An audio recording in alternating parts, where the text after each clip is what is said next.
41 with the Telltale Heart.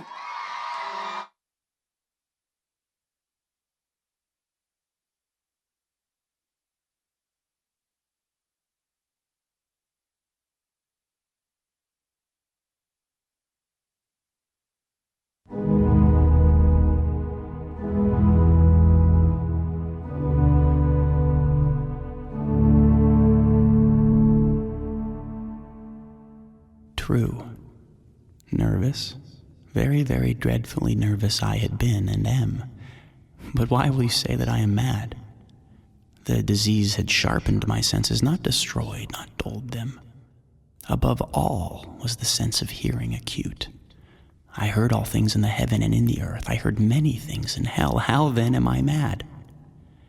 Hearken and observe how healthily, how calmly I can tell you the whole story. It's impossible to say how first the idea entered my brain, but once conceived, it haunted me day and night. I loved the old man. He'd never wronged me. He'd never given me insult.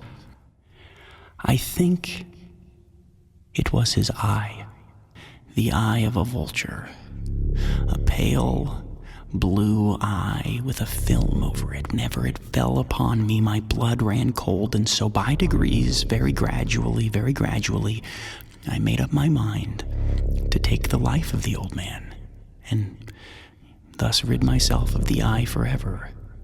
And every night, about midnight, I turned the latch of his door and opened it, oh, so gently.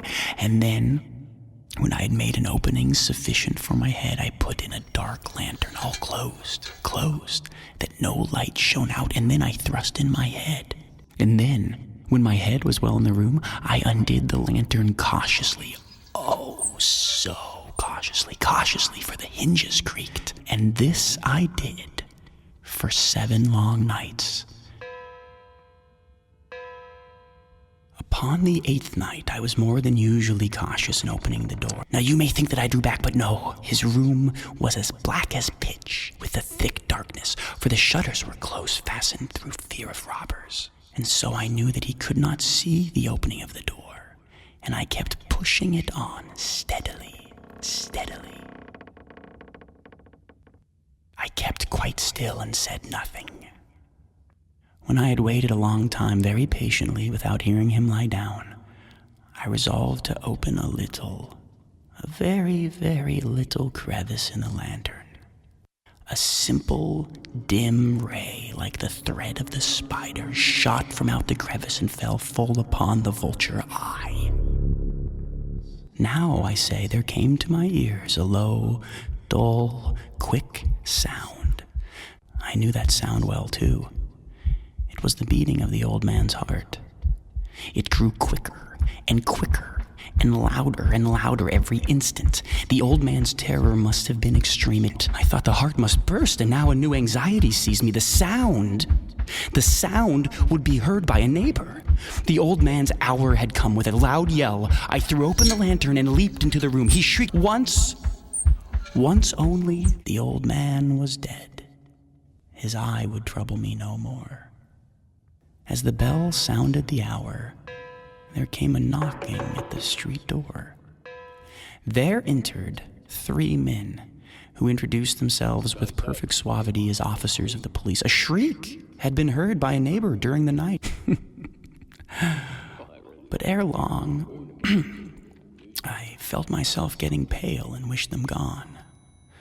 My head ached, and I fancied a ringing in my ears. It was a low, dull, quick sound, much such a sound as a watch makes when enveloped in cotton. Oh God, what could I do? I foamed, I raved, I swore, I swung the chair upon which I had been sitting and grated it upon the boards, but the noise arose all over, continually increased. It grew louder. Villains! I shrieked. Dissemble no more, I admit the deed. Tear up the planks. Here. It is the beating of his hideous heart.